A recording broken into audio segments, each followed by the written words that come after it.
Welcome to Friday. If you missed our first video, happy Friday to you. To quote the great band Feeder and their song Tumble and Fall, together we crawl towards the weekend, Jack. Yes, towards we do. the weekend. I love Feeder. I know. If you missed the first video, that make no sense to you. And that is and if you saw it, it'll not make much more sense anyway. It won't make much more sense anyway, because it's a song from 05. Yeah. Anyway, enough on that. Here's your wrestling news. We have details on the backstage reason why an NXT match was scrapped. An AEW champion has had an injury scare, and a former WWE star wins a top indie title. Let's talk about that in a bit. How was Dynamite this week, Jack? Really good, really good. Both AEW and NXT put on really good shows this week. But AEW Dynamite was really eventful also, as we know by this point. It was indeed. We're going to talk a little bit more about something that went down on Dynamite in just a moment. But I have to say, as the NXT guy, I thought New Year's Evil absolutely knocked it out of the park. Yeah, fair enough. I gave it an A+ ungraded. Whoa!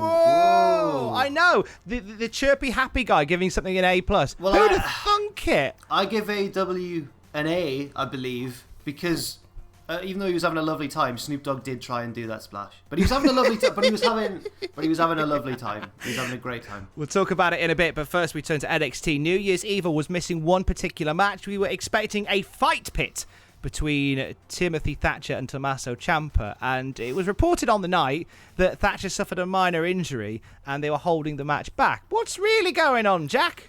According to PW Insider, this is all kayfabe. The injury isn't real. The announced Timothy Thatcher injury pushing his fight pit bout back with Tommaso Ciampa is storyline. There was a decision made to push the fight pit back, and this was the cover story. The match is slated to go down in the weeks ahead, but exactly when has not yet been locked in. That again is according to PW Insider. So what we've got there is the reason why the injury storyline has happened, but not the reason why, not the overall reason why the match has been pushed back. Was it to give it more of a spotlight on a night that was less stacked? I don't know. Well, I think logistically they may have wanted to hold, but this kind of comes about of NXT booking a bit more on the fly than they used to in response to ratings and stuff like that. They are booking a bit more on the fly. And obviously the fight pit is a big old setup to do. So really, if you're going to have that match, you'd probably want it on last, which they did the first time. But then I guess they wanted Balor and O'Reilly to get sort of the lion's share of the focus. So by putting it on like middle of the card or opening of the card, it would have done them a disservice. I feel like having the fight pit anywhere other than near the top would have done it a disservice. So I guess they just went, we've probably not thought this through. So let's just bin it off for now. When I was flicking back and forth a bit between AEW and NXT, I saw the bit with Regal and Thatcher and the Doctor, and then Thatcher stomps off because he's angry that the match has been called off. Then we went to Bronson Reed doing a promo, and I assumed that he was supposed to be in the match. What was Bronson Reed? Was he just cutting a promo? That was an interesting one. So that was Bronson Reed talking about coming back from injury like Thatcher will, and he's then promises a great 2021 for him, and then that bleeds into him picking Rhea Ripley to win the Last Woman Standing match. Okay. Then Ripley's music starts. Oz to Oz we go. That was the transitional reason behind Fair that. enough. I like that they try stuff like that on NXT. Yeah, like I'm a big fan of trying stuff that's a bit different, and even sometimes it works, sometimes it doesn't. But the key thing is to try it and see if it works. And fair enough. I don't know. It was a fun little bit. I don't want to see that every week, but yeah. So I think that's why they're just parking it for now. I feel like it'll be a match that we have main event and NXT between now and what I'm hoping they call NXT TakeOver St. Valentine's Day Massacre. I know. It hasn't got a name yet, has it? But it is on the 14th, yeah. We can have Big Show burst through the ring and everything and throw Steve Austin through the cage. Yes. Let's jump to Dynamite. Good night on AEW, wasn't it? And we nearly had ourselves an injury on Dynamite, didn't we, Jack? Apparently so. Now, I didn't notice it at the time, but I noticed a curious thing, which may be linked, but I didn't think anything of it at the time. So obviously, as everybody knows by now, the last segment of Dynamite saw Moxley try and save Phoenix from a beatdown by Kenny Omega, and then he started beating up Kenny Omega, Moxley this is, and then he was jumped by Carl Anderson and Luke Gallows, or Doc Gallows, from that club that they can't Big use the name LG. of. Yeah, him. Then various different AEW wrestlers tried to stop them, but they were going on a rampage. Then the Bucks came to calm them down and seemingly aligned with the Good Brothers. It seems like, again, they couldn't use the name, but on commentary they were going, the band is the group's back together, and they were all doing the sign.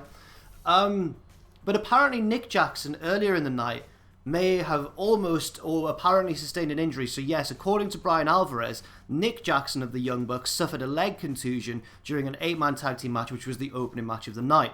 Now, near the end of the match, he got his knees up, taking a big flippy move off the top from Jack Evans. It was a 630 senton. Evans landed hard on Jackson's legs with his back, according to Alvarez, which caused the injury. But he did manage to throw several super kicks and work the rest of the match without incident.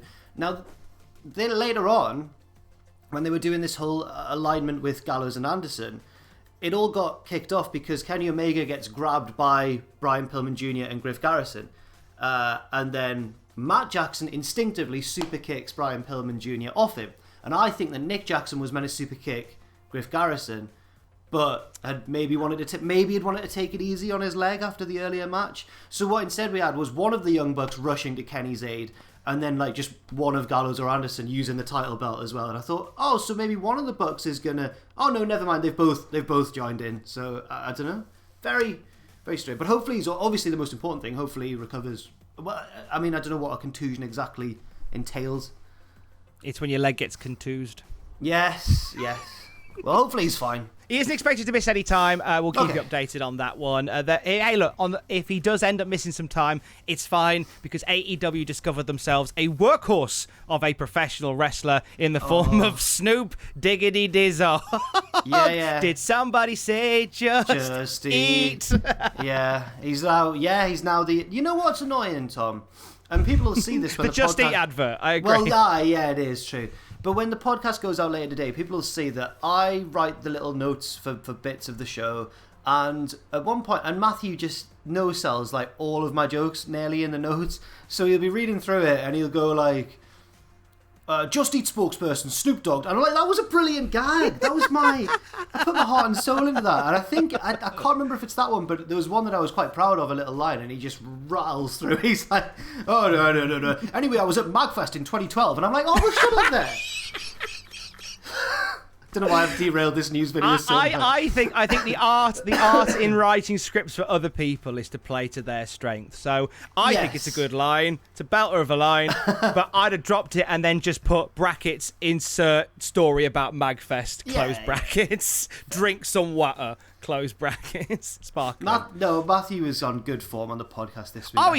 Oh, since he came back, we did the SmackDown review on the podcast feed. Every Tuesday night we watch an episode of SmackDown. Yes. We're watching from the very beginning. And normally the episodes are just over an hour. This was 2 hours. And it went off on a multitude of tangents. And I encourage you, if you don't do so already, to jump over to the podcast feed and download the Cultaholic Classic SmackDown review. Thank you very much indeed. But you weren't a massive fan of Snoop Dogg on AEW? That's not quite true. I just have to acknowledge what everyone acknowledged, which was that the splash wasn't the best splash in the world. However, it was all right. But there was rumoured that certain people who weren't fans of Snoop Dogg being on AEW were WWE, and that there was potentially going to be heat between them, the two sides, because he's a WWE Hall of Famer and has done stuff with them before. But, I mean, I never assumed that Snoop Dogg was going to really care about that. He's got no real loyalty to WWE. I think it was more the fact that they launched this collab between Undertaker and Snoop Dogg that fell out of the random multiverse. Of course they did, yeah. And literally about 40 seconds later, and also the fact that Snoop Dogg does the theme music for one of their champions. Yes. And then 40 seconds after the Undertaker Snoop Dogg announcement, oh, by the way, I'm on AEW. Well, apparently, according to Fightful, Snoop Dogg doesn't have heat with WWE. Not that he would care. Following AEW Dynamite appearance. So, and this is, I think this is probably Sean Ross Sapp's words, saying, "Can't believe this is something I'm reporting on, but based on WWE sources, so this is according to WWE, there's no heat on Snoop Dogg in WWE. Most we heard from said they expected him to do something promotional with AEW because he likes wrestling and he's hosting a TV show with Cody Rhodes, which, it all sort of makes sense. One source said that WWE doesn't have a deal with Snoop Dogg and doesn't own him, so there's no reason for any sort of heat just because they've worked together in the past. Flying in the face of how WWE have operated in the past. No, I mean, they're not. You're suggesting there that they're not grudge holding and petty. No. Well. WWE Hall of Famer Shawn X-Pac Waltman in the news today, since calling out the obvious injustice in a DQ in a freaking Hell in a Cell match. Shawn has been on our radars, and he's got surgery coming up, hasn't he?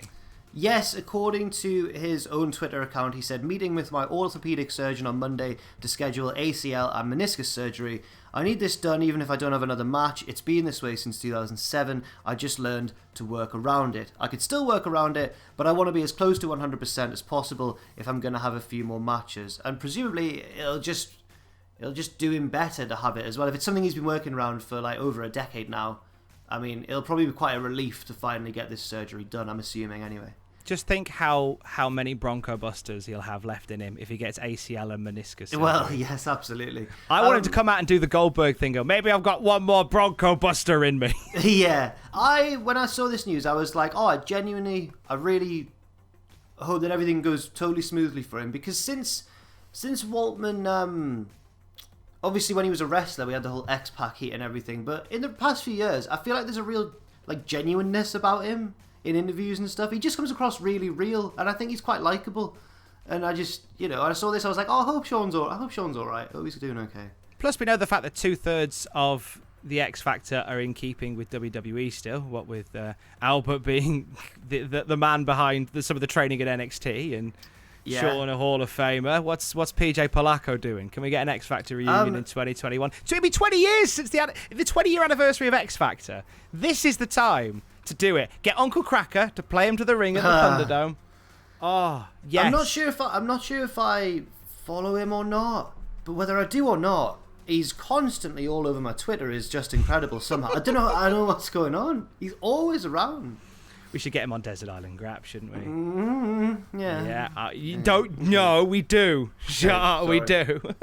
And finally, a top former WWE star has bagged themselves a top independent wrestling championship in actually a belter of a match that you can watch for free on YouTube. Who is it, Jack? Oh, I've not seen this match yet, but I know the result. It is Lio Rush, who I thought had retired, but hasn't retired. He's actually had some very good matches in the past few months, thereby not retiring. Wrestler saying they're going to retire and they're not. But no, Lio Rush won the MLW Middleweight Championship, defeating Myron Reed, who I'm not too familiar with, so I'm definitely looking forward to checking this match out at the Kings of Colosseum event. And fair play to him. The MLW Middleweight Championship, he posted about it on social media. He seems to be in it for the long haul, at least in character, because he said 2021 is going to be a long year for all of the middleweight division because I'm going to hold on to this for ages and ages. That was the gist of it. And yeah, this comes shortly hot off the heels of his Super J-Cup appearances as well. He's been quite a busy bee in the lockdown era. He's been doing quite well for himself. He's been in GCW as well. He's been all over the place. I really love the work of Lio Rush. And also, I don't know if anybody out there still does play 2K19 as opposed to 2K20. He is the most fun character to play as in WWE 2K19. Oh, really? Oh, gosh, yeah, he does all the springboardy stuff. And he's a lot of fun to play as. And do you know what? I'm just upset that he got released because I feel like he's somebody that still has a lot to offer the industry. Yeah. Really talented worker. And long may he reign as MLW Middleweight Champion. That's free on YouTube, and you can check that out for yourself. That's our news for today. Jack, what are you doing the weekend? Anything nice? I don't know. I woke up today to see Newcastle covered in a blanket of snow. Isn't it lovely? But there's nothing else to do. It's just lockdown with snow, Tom. So it is, isn't it? I find that every time I speak to people, go, so what are you doing the weekend? I think I'm staying in. Yeah, I don't know what to say. Are you doing anything nice this weekend, Tom? It would be wrong for me to plug my radio show on BBC Radio Newcastle, 2 till 6 on Sunday, so I won't. Yeah, right, yeah, cool. No, nothing at all.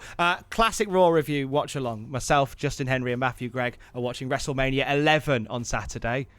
That's a thing. Bam Bam Bigelow versus Lawrence Taylor, and we'll have a watch along track. So when you can stick it on the network and watch it with us. It's a treat of a pay-per-view. Worst WrestleMania ever. Can't wait. Nice. Stay safe. Love you. Bye.